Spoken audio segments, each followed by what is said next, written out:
এই যে দেখো বন্ধুরা, একটা রুই মাছ গোটা নিয়ে এসছে বাজার থেকে। মাছ বেশি কেটেই নিয়ে আসে, খুব কম মাছ নিয়ে আসে গোটা। তাহলে আমি এবার কেটে ধুয়ে নেব।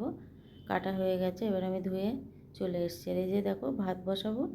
যারা রেশনের চাল খাও তাদের জন্য এটা বলছি। এই যে দেখো, এটা রেশনের চাল। চালটা ভেজে দেওয়ার পরে দেখতে পাচ্ছ কিছু কিছু ভাতের মতো হয়ে গেছে। এটা কিন্তু বেছে ফেলে দিতে হবে, তা না হলে এটা খেলে কিন্তু শরীর খারাপ করবে। এই যে দেখো, চালের ওপরে এই যে সাদা সাদা হয়ে গেছে, এটা কিন্তু চাল না, অন্য কিছু।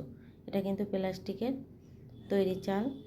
এটা কিন্তু ফেলে দিতে হবে। তাই যারা রেশনের চাল খাও এটা কিন্তু ফেলে দেবে। আর কিভাবে ভাত চাপাতে হয় সেটাও কিন্তু এখনকার দিনের মেয়েরা জানে না। আমাদের শ্বশুর শাশুড়ি শিখিয়ে দিত যে যখন আমরা ভাত চাপাবো তখন অন্তত মাথায় একটু কাপড় তুলে দিতে হয়। এখনকার মেয়ে বউরা তো সবাই নাইটি পরে থাকে।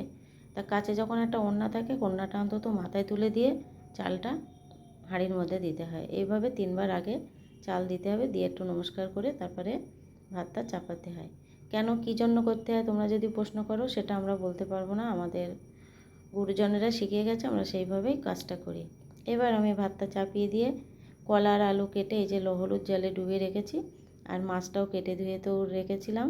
এবার লবণ হলুদ মেখে রেখে দেবো বলতে এবার রান্নাটা বসিয়ে নেব। মশলাটা তৈরি করে নিলাম। আদা না, জিরে আর কাঁচা লঙ্কা। মাছের তরকারিতে কিন্তু, বেগুনের তরকারিতে সবসময় জিরে আর কাঁচা লঙ্কা বেটেই রান্না করি। মশলাটাও তৈরি হয়ে গেছে। এবারে জারটা ধুয়ে জল ঢেলে নিলাম একটু। তারপরে এদিকে তাওয়া বসিয়ে দিলাম, দিয়ে মাছগুলো ভাজতে বসিয়ে দিলাম। মাছগুলো ভাজতে এদিকে হতে থাক, তার মধ্যে আমি অন্য একটা কড়া বসিয়ে দেবো, অন্য উনানে। এই যে দেখো, অন্য একটা কড়াও বসিয়ে দিয়েছি। দিয়ে এখানে তেল দিয়ে দেবো, দিয়ে তরকারিটাও বসিয়ে দেবো। সাদা জিরে ফোড়ন দিয়েছি, পেঁয়াজ দিয়েছি। একটু পেঁয়াজটা ভাজা ভাজা হলে কেটে রাখা কলা আলুটা বেশ ভালো করে কিন্তু ধুতে হয়, তা না ধুলে কিন্তু আটাটা থেকে যায়।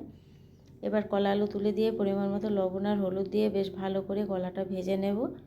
আর ভাতটা তো আমার হাফ বলক উঠে গেলে নামিয়ে রেখেছি। তারপরে এদিকে মাছ ভাজাটা হয়ে গেলে ভাতটা বসিয়ে দেবো। মাছের ঝোল আর ভাত রান্না একসঙ্গে, দুটো জিনিস দেখিয়ে দিলাম তোমাদের কাছে। এবার এদিকে মাছগুলো ভাজা হচ্ছে, কলাটাও কিন্তু ভাজা হয়ে গেছে। এবার এখানে আমি জল অ্যাড করব। মশলাটা কিন্তু আমি কলার কষানোর সময় দিলাম না, কেন, কষানোর সময় মশলা দিলে তরকারিটা কিন্তু কড়া হয়ে যায়। সবসময় হালকা পাতলা খাবার একটু খাওয়া আমাদের খুবই দরকার। শরীরে কিন্তু সবসময় ভারী খাবার টানে না। তাই জন্য মাছগুলো ভেজে তুলে নিলাম, আর তরকারিতে মশলাটা তুলে দিয়ে ফুটে গেলে মাছগুলো তুলে দিয়েছি। মাছগুলো দিয়ে কিন্তু আবার একটু ফুটিয়ে নেব, ঝোলটা একটু কমে আসলে নামিয়ে নেব।